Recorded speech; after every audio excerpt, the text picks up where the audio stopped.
Terima kasih pemirsa masih setia bersama kami dalam program Merah Putih di Nusantara TV. Saya Doni De Kaiser. Kalau Anda menyaksikan wajah-wajah generasi muda yang hadir dalam program Merah Putih di studio, tadi tersenyum bahagia, itu mudah-mudahan cermin bahwa masa depan bangsa Indonesia itu terang ya, nggak gelap ya.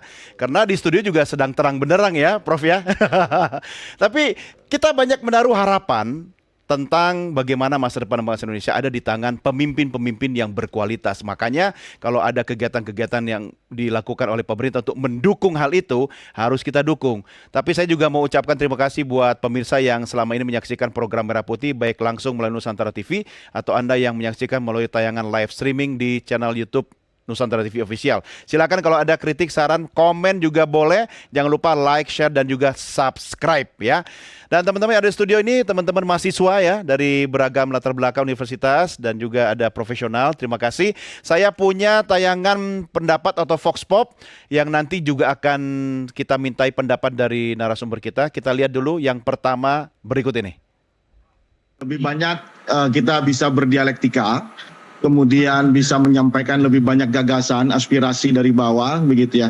Memang secara umum sudah tersampaikan ya dari forum, dari materi-materi yang super lengkap itu, karena kita juga punya akses terhadap materi, kita bisa melakukan interaksi meskipun tidak secara langsung gitu ya, karena keterbatasan waktu.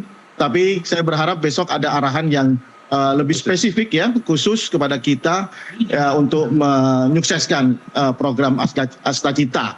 Karena bagaimanapun meskipun kita ini kepala daerah punya janji program kampanye kemarin, tapi semuanya itu saya yakin refer to Astacita sebelum kita membuat. Oke, Mas Hariko, ini suara peserta ya. Anda pasti bisa bertemu langsung dengan Pak Bupati di sana. Kurang spesifik, terlalu general ini. Apa harus ditambah lagi 2 minggu nih retretnya nih? Gimana Mas? Iya, ada banyak upaya dari pemerintah untuk meningkatkan kapasitas dari kepala daerah. Retreat di Magelang ini merupakan salah satu. Dan kelebihan dari retreat ini seperti kami sampaikan tadi adalah interaksi yang sangat intens antar para kepala daerah. Itu sudah dimulai dari jam 6 pagi saat senam, kemudian ibu dan bapak kita para kepala daerah itu sudah berinteraksi.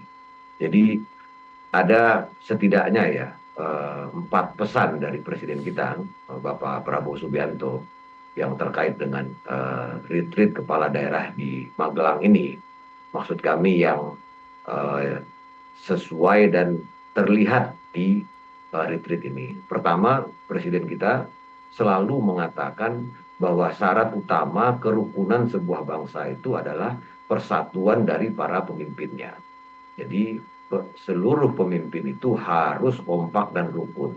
Jadi kita harus menyadari, karena kadang-kadang kita lupa ini, bahwa kita ini bangsa yang sangat besar dengan jumlah penduduk yang terbesar keempat di planet bumi ini. Ya, jadi kita punya 6 agama, kita punya 187 kelompok aliran kepercayaan, ada 718 bahasa daerah, ada 38 provinsi, ada 514 kota kabupaten, ada di sensus itu 1.340 suku bangsa, jadi banyak sekali. Apa yang kita rasakan hari ini juga pencapaian dari para pemimpin sebelumnya. Kita merasa damai, orang terbang dari berbagai daerah itu merasa aman, ini harus sama-sama kita jaga. Nah, kerukunan ini, sebagaimana kami sampaikan tadi, itu juga terjadi, sehingga penghematan itu terjadi. Karena agak susah, Mas Doni. Saya, karena pernah bertemu dengan Mas Doni di studio, bisa berinteraksi. Karena pernah berjabat tangan. Tapi antar kepala daerah, kalau hanya lewat Zoom, belum pernah bertatap muka, belum pernah berinteraksi langsung, itu tentu, mohon maaf, itu akan menyulitkan komunikasi, terutama ketika dalam pelaksanaan program, misalnya pengentasan kemiskinan, kemudian bagaimana masalah pengangguran, bagaimana masalah penculikan orang, bagaimana masalah bencana, airnya dari mana, jangan-jangan kalau tidak ada koordinasi, yang di sana tetap menebang pohon, sementara banjirnya di sini. Nah, koordinasi cepat seperti itu, yang kami lihat bukan wacana lagi, sudah terjadi dalam retreat kepala daerah di Magelang Ini menarik Mas Hariko. Saya coba pinjem kulik statement Anda tadi. Ini kan soal bagaimana koordinasi pusat dan daerah. Pak Aziz, kalau misalnya Astacita itu kan programnya presiden. Tapi kepala daerah, gubernur, bupati, wali kota, dia kan punya Astacitanya sendiri-sendiri, apapun namanya gitu. Apa jaminannya dong habis ini kemudian sinkron? Jadi soal Astacita itu kan bukan hal yang spesifik. Bukan hal yang lex spesialis. Oke. Itu kan, Rumahnya ya? Iya, rumah. Dan itu menyangkut program-program yang pro rakyat. Sekarang bupati, wali kota, atau gubernur mana yang nggak mau pro rakyat? Nggak ada. Pasti mereka akan mau. Nah, retreat ini salah satunya dalam rangka mengkomunikasikan hal-hal seperti itu. Oke. Dan hampir semua calon gubernur, calon bupati, wali kota, dalam kampanyenya dengan bahasa yang masing-masing, mirip-mirip lah dengan Astacita. Itu. Jadi kalau kami optimis lah. Tapi bahwa, dengan dana transfer daerah yang di-cut 50 triliun, ya nanti kita bahas detail. Ya kan? itu perlu episode khusus ya? Ya, itu perlu episode khusus karena bagaimanapun efisiensi itu perlu. Kalau ada orang demo efisiensi, aku agak puyeng juga itu. Mungkin bahasanya seperti Pak Prabowo refocusing ya. Iya. Karena kan pemerintah punya fokus tersendiri. Cuma Prof Jo, Ya. Anda pernah mengatakan Ya. dalam program Doncast bahwa gubernur itu kan wakil pemerintah pusat di daerah. Betul. Tapi bupati wali kota kan bukan. Betul. Nah, Jadi biar gini, nyampe sampai ke kota jadi kabupaten kita gimana? konsepnya berangkat dari sistem multi level government namanya. Bukan multi level Jadi, marketing ya? Bukan. Jadi ada level nasional, pemerintah pusat, ada level provinsi, dipimpin gubernur, ada level yang berikutnya kabupaten kota. Nah itu di level pemerintahan provinsi kita menganut sistem yang namanya prefektur terintegrasi. Ya. Jadi seorang gubernur dia tidak hanya menjadi kepala pemerintahan provinsi sesuai dengan pilihan rakyatnya, tapi dia juga menjadi seorang wakil pemerintah pusat. Ya, pemerintah pusat meminta bantuan kepada gubernur untuk melaksanakan koordinasi, pembinaan, pengawasan terhadap pemerintah kabupaten kota. Imbalannya dana transfer daerah. Nah, jadi Win-win ya, jadi ada peran-peran dan kemudian juga tentu ada imbalan. Iya. Nah, yang jadi soal adalah dalam sistem kita sekarang karena sama-sama dipilih langsung nih. Bupati wali kota dipilih langsung, gubernur juga dipilih langsung. Sehingga ketika gubernur menjalankan peran sebagai wakil pusat, itu tidak mudah untuk bisa membuat pemerintah daerah kabupaten kota, bupati wali kotanya menaati. Iya, Ya, kadang-kadang ada kepentingan yang berbeda antara interestnya bupati wali kota nih. Gubernur mau begini, tapi bupati wali kota enggak. Sehingga kemudian atau beda partai itu juga mengganggu. Iya. Misalnya yang satu partai A, yang satu partai B. Nah lalu kepartaian ini mewarnai. Iya. Nah ini yang tidak gampang. Nah makanya saya kira retreat ini kalau misalnya tadi mari bersatu. Nah lupakan perbedaan partai. Iya. Gitu ya. Lupa Prof semua sampai akhirnya selesai balik ke daerah ingat lagi. Nah itu yang harus kita jaga. Di-maintain nih Mas Ari. Ya, Iya. harus dijaga, di-maintain keberlanjutan dari suasana yang dibangun di Iya. Akmil ini. Iya. Nah, ini Mas Iwan, kan misalnya tadi seperti Prof Jo juga bilang, gubernurnya misalnya Gerindra, ya kan? Tapi bupatinya PDI Perjuangan. Ya, kadang dia ke Jakarta juga nggak lapor-lapor sama gubernurnya itu. Bisa jadi sandera nggak kira-kira untuk pelaksanaan program? Iya, memang tantangannya sekarang memang partai politik ini saya kira masih akan memiliki peran penting dalam mewarnai kepemimpinan kepala daerah. Karena memang yang pertama, kenapa tidak mudah walaupun teriakan bersatu dan sebagainya, tapi ketika di daerah, Pesimis nih. yang pertama itu kepala daerah ini punya kepentingan 2 periode. Nah, artinya kebergantungan kepada partai politik pasti ada. Iya. Kemudian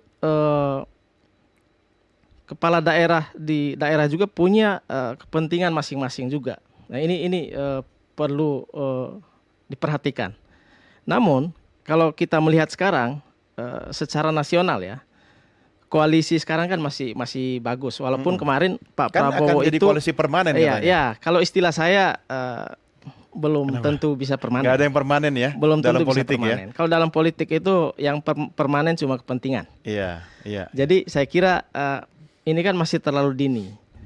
Kalau kita begitu optimis permanen akan sampai 2029, saya kira terlalu dini. Termasuk Masih akan banyak dinamika politik ke depan. termasuk pencapresan Pak Prabowo sekarang terlalu dini juga untuk 2029. Terlalu dini. Terlalu dini.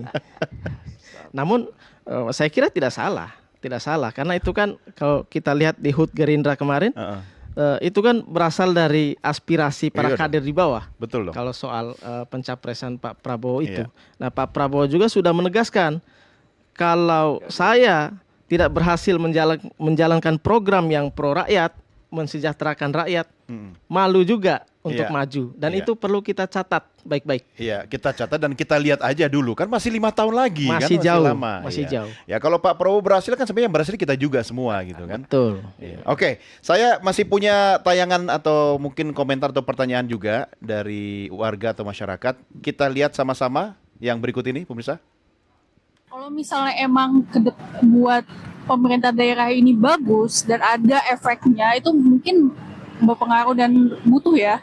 Tapi kalau misalnya dilihat dari biayanya yang banyak sekali, itu kayaknya harus dikurangin menurut aku ya. Butuh tapi biayanya dikurangin gitu. Oke, sebentar, Mas Hariko, apa indikator bahwa retret ini nanti dianggap sukses atau tidak? Mengukurnya dengan apa? Ya, pertama kita akan sulit sekali mencari sebuah kegiatan yang bisa dengan kegiatan itu orang dapat bertemu dengan seluruh kepala daerah, bisa bertemu dengan puluhan menteri, bisa bertemu dengan Presiden Prabowo, bisa bertemu dengan Wakil Presiden Mas Gibran. Ini satu kemewahan yang sangat luar biasa dan kesaksian di lapangan dari ibu bapak kita para kepala daerah, mereka bertukar nomor HP, ini sangat bermanfaat sekali bagi mereka, khususnya bagaimana bisa mengelola anggaran yang kalau kita total ada 1.300 triliun ini, itu mereka betul-betul bisa mengelolanya dengan benar sehingga tidak, tadi yang kami sampaikan, tidak masuk ke dalam penjara tadi. Yang kedua memang seperti tadi Mas Gibran juga datang di lokasi Wapres kita, beliau juga menegaskan bahwa saja tidak ada visi lain kecuali visi dari Presiden kita Bapak Prabowo Subianto. Nah kan kita sudah punya namanya rencana pembangunan jangka panjang nasional dari tahun 2025 sampai tahun 2045. Nah ini kan penting sama-sama kita sadari. Nah yang menarik dari retreat kepala daerah ini adalah terjadi dialog ya, ada kesetaraan di sini. Jadi kemarin ada kepala daerah, kami tidak sebut namanya, tapi videonya cukup viral. Beliau bilang kami selama ini hanya menonton Ibu Menteri, sekarang bisa bertanya langsung. Jadi langsung ditanyakan di situ dan setiap pertanyaan tentu mewakili banyak orang. Kemudian beberapa hal yang sangat difokuskan di sini adalah terkait dengan pemerintahan yang bersih, kemudian tata kelola anggaran, kemudian penekanan terhadap kebersamaan, asta-cita, program prioritas. Dan seluruh program-program ini, kami sangat setuju dengan apa yang disampaikan oleh Bapak Ajis tadi. Jadi asta-cita itu kan secara umum itu sangat dibutuhkan di masyarakat. Misalnya hari ini kita sudah sama-sama melihat, ini pekan ini kita sudah akan melayani lebih dari 2 juta orang penerima manfaat makan bergizi gratis. Dan sudah ada 693 dapur. 693 dikali 50 itu sudah berapa tenaga kerja? Belum pelibatan UMKM dan lain sebagainya. Baik. Petani. Jadi sekali lagi, interaksi komunikasi antara pusat dan daerah itu membutuhkan pertemuan langsung, berkenalan, berjabat tangan, sehingga apa yang disampaikan oleh Pak Prabowo, ini Mas Doni ini yang fakta real yang terjadi ya setelah retreat Kabinet Merah Putih. Itu tidak ada lagi tuh kegiatan antar kementerian, silaturahmi antar kementerian, kemudian ada seremoni antara 2 kementerian saling kenal mengenal. Ngapain lagi seperti itu? Sudah dipertemukan ketemu, sama Presiden Prabowo di Magelang. Oke. Nah, itu sudah sangat menghemat.